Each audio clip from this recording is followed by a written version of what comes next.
the U.S. now, where Donald Trump has threatened jail time for anyone involved in unfair behavior during the upcoming election.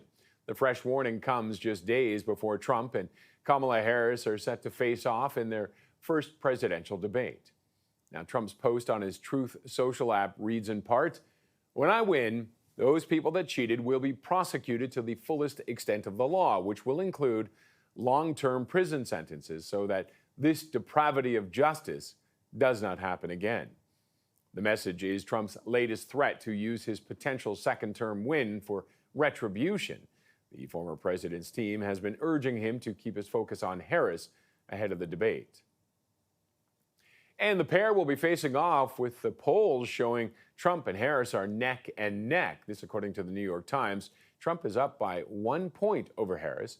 Now, despite some renewed enthusiasm among Democrats, the polls suggest Trump's support remains remarkably resilient.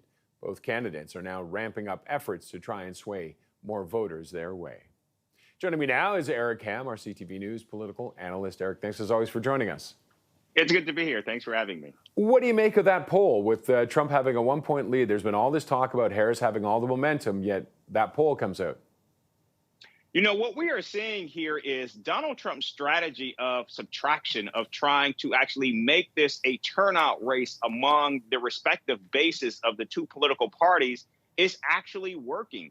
While Donald Trump certainly has not expanded his base, what he certainly has done has been able to actually ignite and energize those who ardently support him. And what we're seeing here is while Kamala Harris is attempting to try to create this big tent, which is indicative of what we saw in Chicago at that Democratic convention, it's actually just not paying the dividends in terms of her being able to separate herself from Donald Trump. Donald Trump is still remaining steady and close. I think where we will begin to see a change in this race is if either of these two candidates can possibly reach 50% in the polls. Right now, this New York Times Siena poll, as well as another group of polls from CNN, are showing that there's still no clear winner in this race, which actually puts Donald Trump in a very good position to actually do well in November.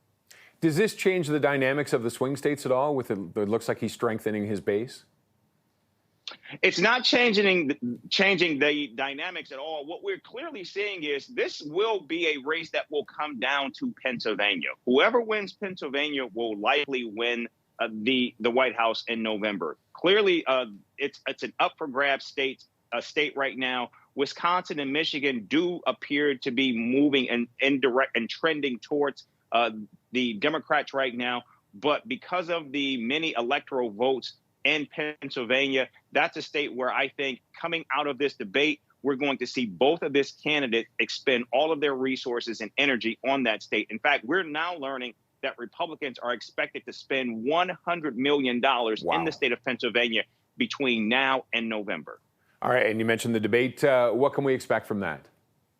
I think the debate is going to be where all of this hangs right now. If there's going to be some separation in these polls in terms of where voters are, we will see it post the debate. And this debate is going to play out very similar to the first debate between John McCain and Barack Obama. Many people were watching that debate to see if Barack Obama, this novice U.S. senator, could stand on the stage, look presidential, appear to be the commander-in-chief next to this decorated war veteran at a time when the country was still enmeshed in two wars overseas. People still don't know much about Kamala Harris, and they're going to see if she can actually stand on that stage and withstand the scrutiny and the insults that are certainly going to come her way from Donald Trump.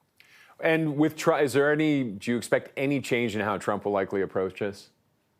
Not at all. I mean, I think Donald Trump is going to certainly continue to try to pull Kamala Harris down. He's got to make this a race very similar to what we saw in 2016, where he was successful. He's got to make this a race about all things bad, unfortunately. And I think clearly it's working for him. And I think we're going to continue to see him move in that direction. And here's what's interesting very quickly. Donald Trump has been off the campaign trail this entire week. Kamala Harris, we know, is expending a lot of energy and resources campaigning in battleground states like Pennsylvania.